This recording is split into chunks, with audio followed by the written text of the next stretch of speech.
Ashamaa hordoftoota ganni YouTube nagaan siniif haa ta'u akkam jirtan nagaa keessanii annagaa kooti galata waaqayyo sinis baga nagaa taatan jecha inni akkam jirtu jajjabaattu sin jaa qimami mana madaamii akkami ani nagaa kooti galata waaqayyo yaa'u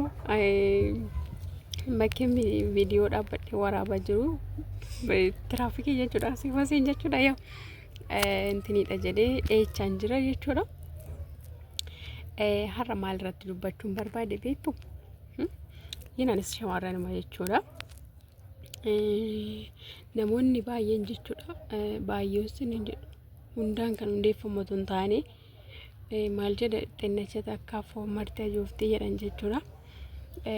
Osuma namni yookiin hiriyaan keessan haa ta'u nama beektanis haa ta'u gaafa jireenya mataa ishee eegaltu innis jireenya mataa isaa eegalu gaafsan jaalalli sin qaba jechuudha. Maaliidhaaf garuu jechuudha ijoolleen jechuudha.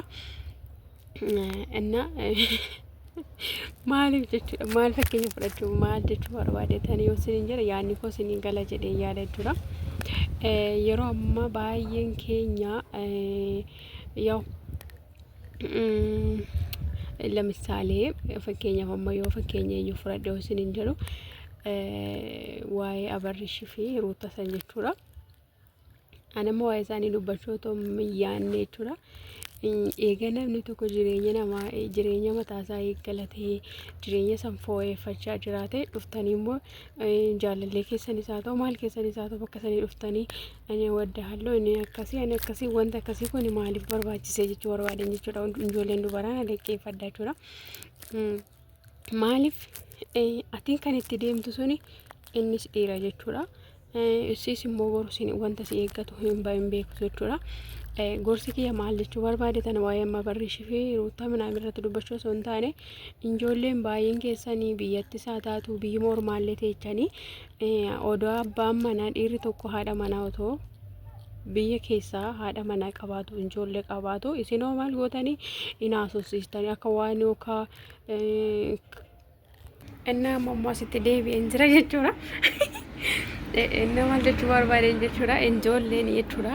Biyya keessallee biyyuma teechanii biyyuma ormaa teechanii dhiira haadha manaa qabu abbaa manaa qabu warra haasofsiistan of eeggadha jechuu barbaadeeti. Maaliif gaafa namni tokko tidaarii namaa farrasu kan keetis gaafa fakkeenya farratti tidaarii nama gaafa farrasi keetillee farrafamuu danda'a jechuu barbaadeeti. Ashamaa hordoftoota qinni YouTube nagaan siniif haa ta'u akkam jirtanii nagaa keessanii ani baay'ee tokko nagaa kooti galata waaqa isinis baga nagaa taatan jecha innaa akkam jirtu jajjabaattu qimamii mana madaamii hojiin akkamii isinitti jira isinin jira akkamii amalli madaamii teessanii yoon sabaayini ishee akkamii sinirraa haa qabbaneessu sinin jira waa inni nagaa dambee keessanitti sinaa deebisu har'a jechuudha maal irratti kan dubbachuu barbaade ijoolleen laale xinnisi takkaan foon martaa jooftee jedhu jechuudha. Namoonni baay'ee osoo hin taane muraasni warri shamarranii jechuudha. Abbaa manaa jechuun dhiira tidaarii qabatee maaliif jechuun maal jechuu barbaade bakka yaadni gosinii galaa miti anfakii miidiyaa irratti illee nan laalaa jechuudha. Gaafa namni sun jireenya mataa isaa qabatee eega jijjiirame waarratee jaalalirraa sin qabaayee ani na ajaa'ibduu dhugaa warumta akkanaa kun jechuudha. Haadha siniif haa dhiifatu jechuudha. Inna batala immoo jechuudha gaafa namni tokko tidaarii ta'e koo tidaariin koo qallii miti maaramii sin jira. Inna kanaaf jechuudha ijoolleen biyya mana madaamillee teessanii biyya maalaallee eessallee teessanii odoon dhiirri tokko dubara of jalaa qabu warri haasofsiistan waa'een isiniif haa dhiisu hin jira jechuudha. Amma maal jechuu barbaadetanii fakkeenyuma amma fakkeenyaaf waa'ee abarrishii kana fa'aa ruutaa kana fa'aa wallaalu na ajaa'iba maaramii. Maaliif ijoolleen tun irraa sargii godhatanii samaanaa maatii wal baranii maal jedhanii asii Dubaay deemanii daggasanii wal fuudhanii jiran jechuudha qaba. Duuba dhufan liitii qallisaa akkuma jedhan sanii eenyu jedhamte iyyuu ishiin Rami maal jedhamte jechuun ammaatuun immoo dhufte inna waddarku mootullak kaalante manoor alchilm ante sila wada ante meelaala xiqqimii nama argitanii maaramii akka nama xiqqimii nama jaa inni wada ante yoo sila maxxana yoo te taqayyareetten jechuudha. Inna namoonni tokko sitti fayyadamanii jireenya mataa isaanii foonfatu. kan kee gadalii galchu jechuudha. Ani dhugaa rabbii amma tokko amma namatti jechuudha.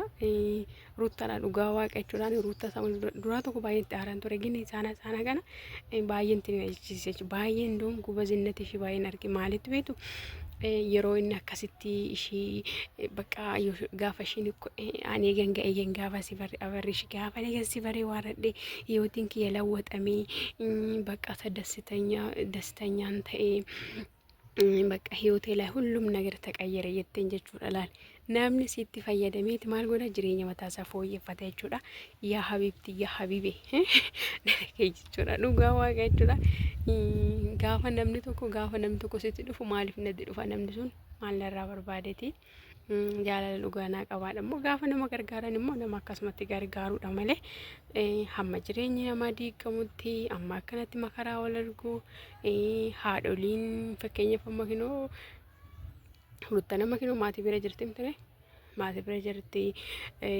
haati ishiis akkatti gorsitu viidiyoo san argitan jedheetan yaada baay'een keechani itti daariin maal akka ta'e gorsaa jirti jechuudha isaanumtuu iyyuu immoo dhugaa waaqa hammasaa wal jaalatani viidiyoo isaanii kalee abarreeshinii bakki duraa yeroo baay'eetti wal argan sanitti argisan wal arganitti yaame yoo san akkatti isaa ija keessa wal laalan yoo argan ijoolleen kun hammam akka wal jaalatan gammatuun nama dhibu jechuudha.